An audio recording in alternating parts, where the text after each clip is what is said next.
Kita akan bahas bersama dengan sejumlah narasumber yang sudah hadir. Pemirsa, saya akan sapa satu persatu. Di sebelah saya sudah ada Mas Agung Nurwijoyo yang merupakan pengamat hubungan internasional dari Universitas Indonesia. Selamat malam, Mas Agung. Terima kasih sudah hadir. Terima kasih. Kemudian di sebelahnya juga sudah ada Prof. Yon Mahmudi, pengamat Timur Tengah dari Universitas Indonesia. Prof. Yon, sehat? Sehat, alhamdulillah. Alhamdulillah. Baik, bergabung melalui sambungan Zoom. Pemirsa, ini juga ada Prof. Philips Jusario Vermonte yang merupakan Presidential Communication Office. Selamat malam, Prof. Philips, sudah tersambung. Selamat malam, ralat sedikit, saya belum profesor. Oke, baik. Saya panggil Bang Philips saja kalau gitu ya, biar lebih akrab ya. Siap. Oke, baik. Saya izin ke Bang Philips terlebih dahulu. Bang, informasinya ini kan sejak pertemuan Oki akan dilakukan proses evakuasi dari kedua negara ya, baik itu Israel maupun juga Iran, warga negara yang kemudian ini berada di sana. Dan kalau saya tidak salah, mohon dikoreksi, ini sudah ada 97 dari Iran ya yang sudah dievakuasi. Dan juga 3 dari Israel. Mungkin boleh diupdate informasi tersebut, Pak Bang Philips? Sejauh ini belum ada update yang pas tentang angkanya, tetapi yang tadi disampaikan betul karena itu yang terjadi. Evakuasi yang dilakukan dari perbatasan di Azerbaijan ya, karena wilayah udara sudah ditutup dari KBRI dan juga pemerintah Indonesia melalui Kemlu kan membuat hotline di mana warga yang merasa membutuhkan bantuan dari KBRI untuk mendaftar dievakuasi. Semula tuh ada 116 yang mendaftar, tetapi kemudian yang ikut evakuasi ada 93 dan mereka dievakuasi bersama pendamping dari KBRI ada 3 orang dan juga ada 1 orang WNA yang merupakan pasangan dari WNI kita. Jadi memang proses ini akan terus-menerus dilakukan. Yang masih tertinggal tentu saja masih dalam koordinasi dengan KBRI. Dan itu tentu saja kita berharap agar situasi tidak semakin memburuk. Demikian, Mbak. Baik, untuk warga negara Indonesia yang kemudian di Israel ini seperti apa, Bang Philip? Ya, itu juga masih dalam koordinasi dengan KBRI, dengan pemerintah Indonesia, karena kan kita tidak punya hubungan diplomatik dengan Israel.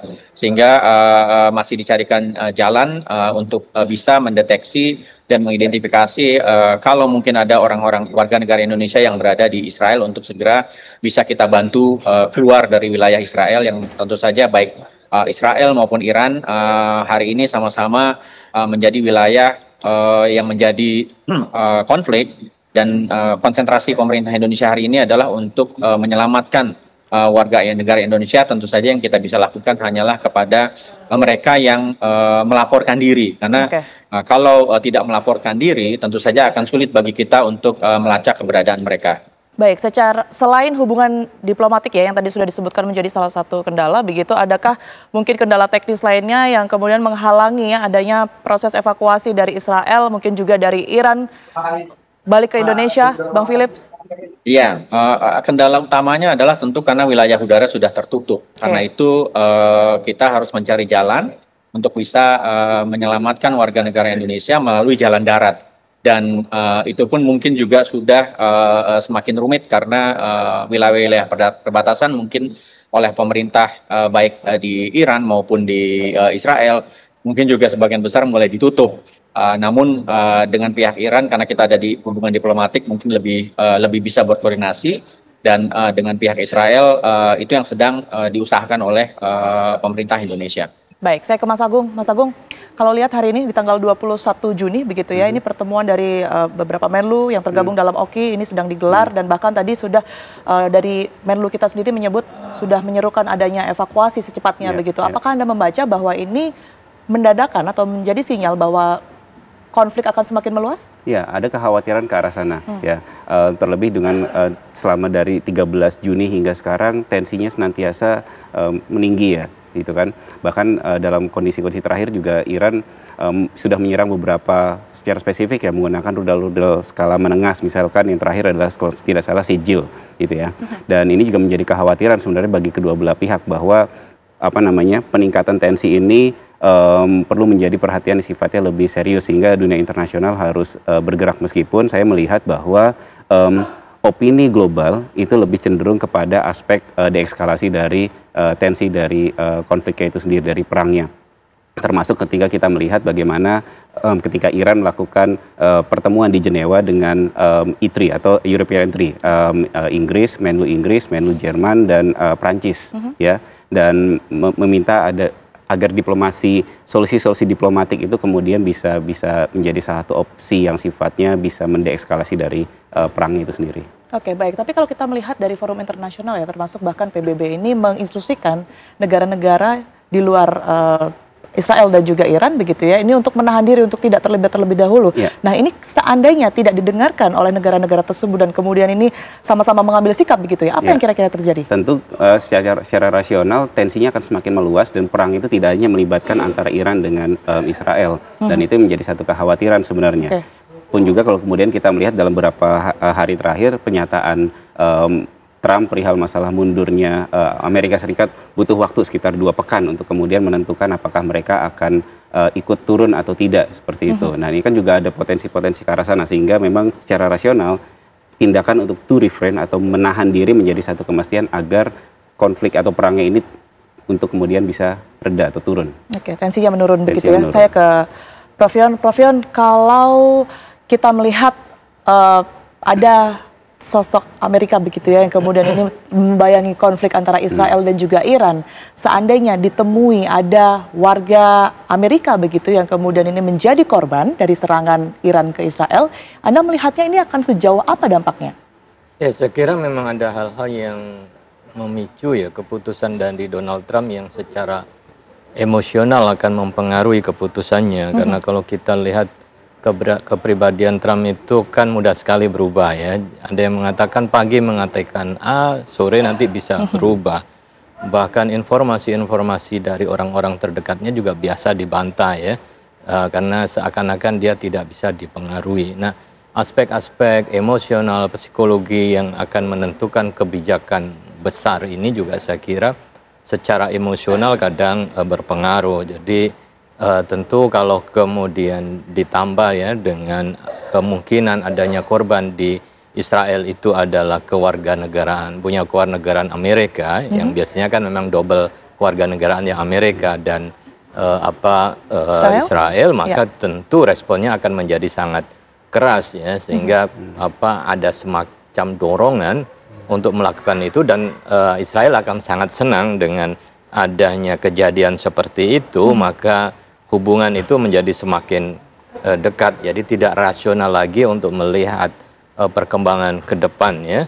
Apa yang akan terjadi, bisa saja peristiwa-peristiwa kecil itu mempengaruhi. Tapi kan harapannya sebagai pemimpin besar ya, great power, kan harusnya berpikir secara besar ya, masalah urusan-urusan besar yang mempengaruhi kehidupan dunia global kita. Karena kalau enggak khawatir kita ya akan hidup dalam kondisi bencana kemanusiaan yang luar biasa apabila Amerika kemudian masuk ya, bahkan gabung operasi militer ya, invasi ke Iran. Saya kira akan sangat beda dengan Amerika masuk ke Irak. Kalau masuk ke Irak itu tidak ada perlawanan dan semua cenderung dunia barat, negara-negara Arab setuju. Kalau ini kan hanya Israel dan Amerika saja yang firm, sementara yang lain ragu-ragu ya atas keputusan Israel. Baik, kalau ada negara lain yang kemudian terlibat dalam konflik antara kedua negara ini ya, Iran dan juga Israel, apakah Iran kemudian ini nanti akan juga memberikan serangan balasan yang sedemikian dahsyatnya kepada negara tersebut? Termasuk mungkin kita bicara di sini Amerika?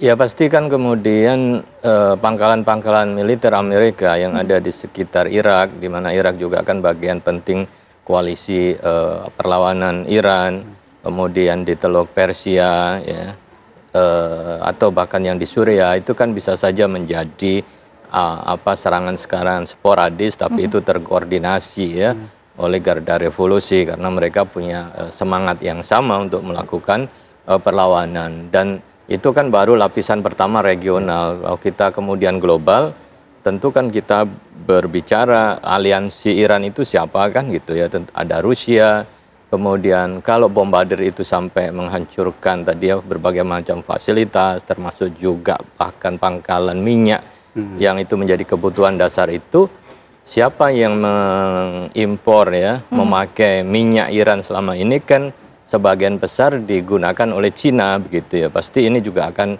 konstelasinya akan sangat rumit karena itu artinya bisa memotong ya ekonomi dan perubahan di kawasan atau negara lain yang punya hubungan dekat dengan Iran. Oke, baik. Saya kembali ke Bang Philips. Bang Philips, sikap Indonesia terhadap perang Israel dan juga Iran yang kemudian ini sudah ditegaskan ke dunia, ini seperti apa sebenarnya? Ya, yang pertama Indonesia sama dengan posisi sebelumnya bahwa kita akan mendorong tadi yang disampaikan oleh Mas Agung deeskalasi dan mendorong semua pihak dari negara di luar Iran maupun Israel untuk menahan diri agar tidak menambah situasi yang sudah demikian pelik. Yang kedua, Indonesia tentu saja juga ada dalam frame ikut mendorong melalui PBB, melalui OIC, dan juga melalui jalur diplomatik lain dengan posisi yang sama. Karena saya rasa baik Indonesia maupun berbagai negara di dunia dalam konteks konflik di Timur Tengah ini, apabila perang tereskalasi menjadi perang terbuka yang melibatkan banyak negara, itu tidak akan menguntungkan dari sisi Indonesia dan juga banyak negara, karena dunia telah terlalu banyak potensi-potensi konflik yang seharusnya bisa dicoba untuk diturunkan ketegangannya. Kita juga berusaha agar konflik tersebut tidak teramifikasi ke wilayah-wilayah lain. Seperti kita tahu masih ada konflik di Ukraine dan juga masih ada ketegangan di Laut Cina Selatan dan juga Taiwan. Sehingga yang sangat kita dorong adalah rasionalitas dari semua pemimpin dunia agar mereka bisa menahan diri dan menghitung betul bahwa kalau konflik di Timur Tengah ini tereskalasi akan banyak dampak yang akan dirasakan oleh semua negara ini termasuk Indonesia. Dan yang ketiga, Timur Tengah kan memang masih menjadi pemasok utama energi ya.